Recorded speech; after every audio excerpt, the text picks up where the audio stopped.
Baik, Assalamualaikum warahmatullahi wabarakatuh. Perkenalkan, nama saya Amalia dengan NIM akhir 133.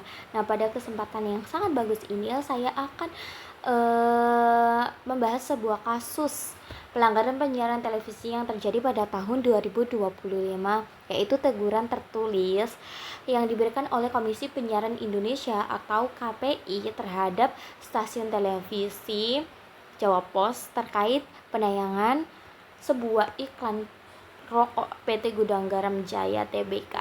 Nah, kasus ini tuh sangat menarik dikaji karena apa? Yang pertama, televisi kan memiliki pengaruh yang sangat besar gitu terhadap masyarakat. Jadi semua orang yang ada di Indonesia ini, baik cowok, cewek, anak kecil, remaja, dewasa, orang tua itu bisa mengakses semua televisi tersebut. Jadi penyiaran itu tidak boleh asal-asalan memberitakan seberita gitu, harus mematuhi aturan yang berlaku. Jadi selain itu, kasus ini juga menunjukkan bahwa pentingnya kepatuhan terhadap lembaga penyiaran yang berlaku di Indonesia gitu. Untuk KPI juga itu kita tahu bahwa KPI itu juga bertugas mengawasi isi siaran televisi dan juga radio. Kebetulan pada tahun 2025 ini KPI memberikan teguran kepada Jawa Pos TV karena ya tadi secara tidak langsung dia tuh mempromosikan iklan rokok tersebut. Kronologi kasusnya seperti apa? Yang pertama, pada kasus tanggal 16 Agustus 2025, kayaknya sekitaran jam 11.54 waktu Indonesia Barat gitu, pokoknya siang hari, yaitu Jawa Pos TV itu menayangkan sebuah ucapan Dirgahayu Indonesia aku. Itu kan bagus ya, karena mengucapkan selamat hari jadi Indonesia. Namun yang tidak bagusnya apa? Tersemat logo PT Gudang Garam. Itu kan rokok. Sedangkan rokok itu kan tidak bagus bagi kesehatan. Apalagi ditayangkan ya di siang hari. Itu kan ditonton anak kecil, remaja, dewasa. Nah, itu kan akan membuat pikiran mereka, oh, seorang jurnalis aja menayangkan sebuah rokok. Jadi itu kan bagus untuk dikonsumsi. Takutnya anak kecil seperti itu karena menilai berita yang itu. Jadi KPI juga menilai tayangan tersebut itu sebagai strategi promosi produsen rokok. Nah, kemudian KPI menjatuhkan sanksi terhadap Jawa Pos tersebut. Sanksinya itu berupa teguran tertulis gitu, tidak secara langsung ngomong, maksudnya tatap muka gitu, jadi tertulis. Di web ada ya, bisa dicari. Nah, analisis pelanggaran etika yaitu yang pertama, berpotensi menjadi promosi terselubung.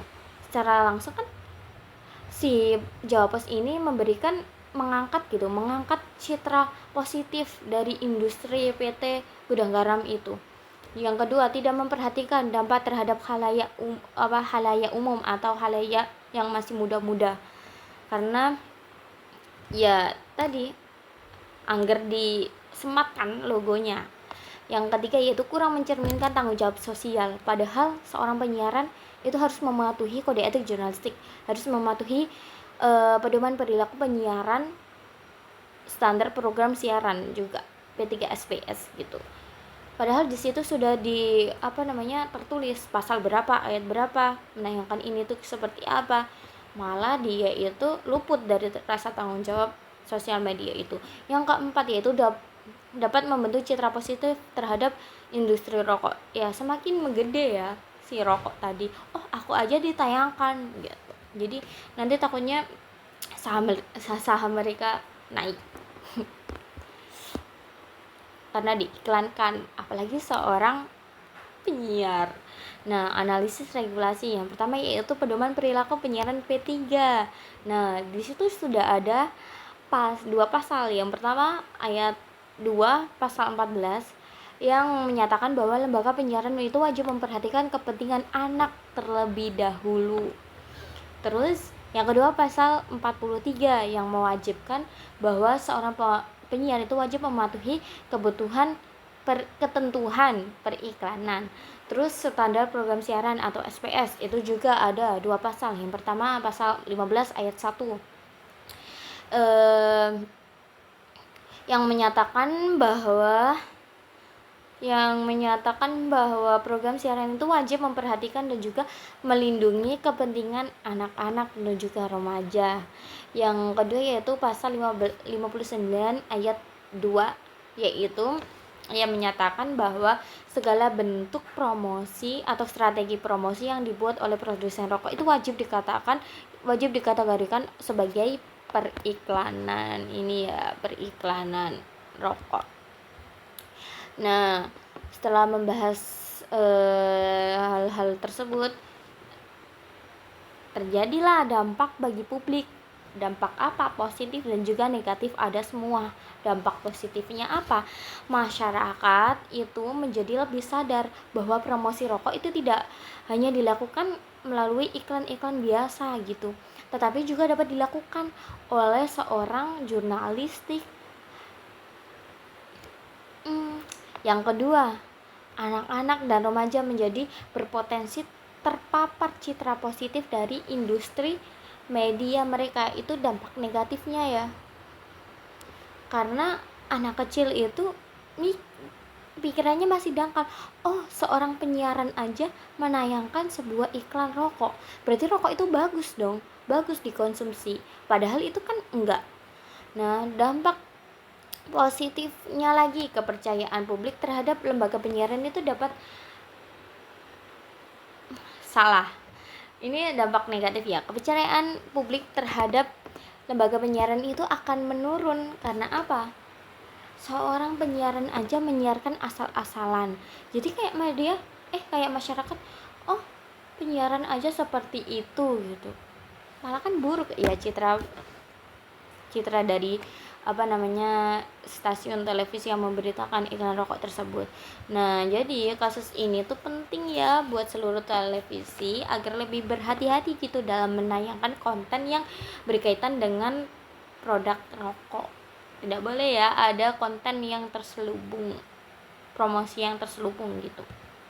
Yang ke-6 ini saya akan merekomendasikan buat media-media gitu. Yang pertama harus memperketat proses penyutingan sebelum ditayangkan.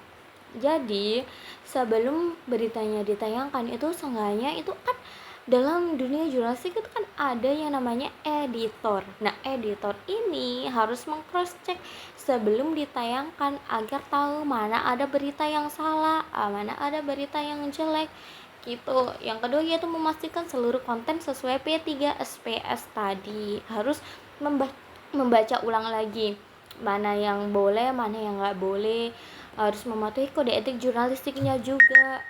Terus menghindari segala bentuk promosi terselubung, karena penyiaran itu kan harus netral, harus objektif, tidak boleh subjektif, tidak boleh condong pada ini, tidak boleh condong pada ini, harus netral.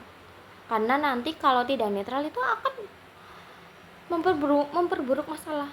Karena nanti semua orang itu akan membentuk opini-opini yang tidak pada masyarakat begitu. Yang keempat, mengutamakan perlindungan anak dan juga remaja, karena anak-anak dan remaja itu juga menonton televisi gitu. Yang kelima yaitu meningkatkan pengawasan internal stasiun televisi. Jadi itu saja rekomendasi saya. Yang terakhir saya akan menyimpulkan dari seluruh percakapan kita ini. Yang pertama yaitu Jawa Pos TV itu mendapat teguran tertulis dari Komisi Penyiaran Indonesia pada tahun 2025 karena menayangkan sebuah promosi iklan rokok tersebut, dan tindakan tersebut itu melanggar ketentuan P3SPS terkait iklan rokok.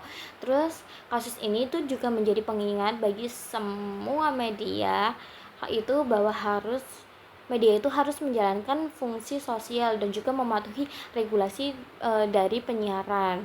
Tidak boleh asal-asalan memberitakan, tidak boleh subjektif, tidak boleh condong sini, condong situ, harus netral, harus memberikan berita-berita yang bagus, karena itu nanti akan ditonton oleh semua orang.